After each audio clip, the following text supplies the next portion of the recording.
Marami sa inyo nagtatanong kung call on or call in ba yung ginagamit kapag magtatawag ka na ng someone na magsasalita on stage. So, pag-usapan ulit natin ngayon. Tandaan, call on is to ask someone to speak.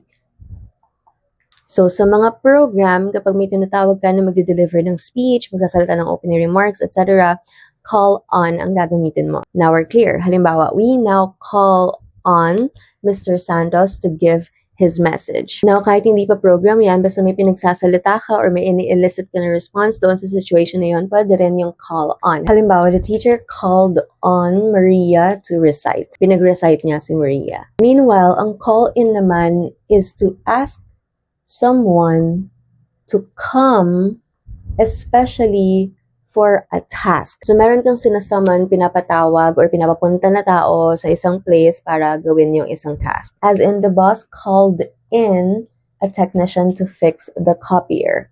So, pinatawag yung technician doon sa workplace, for example, para i-fix yung copier. Or, we need to call in the police. Kasi siguro kailangan mo ng intervention ng police para sa isang situation sa isang place na hindi nyo na makontrol. Actually, may mga iba pang gamit yung call on at call in. Pero ito na lang muna para ma-address yung talong ng marami sa inyo.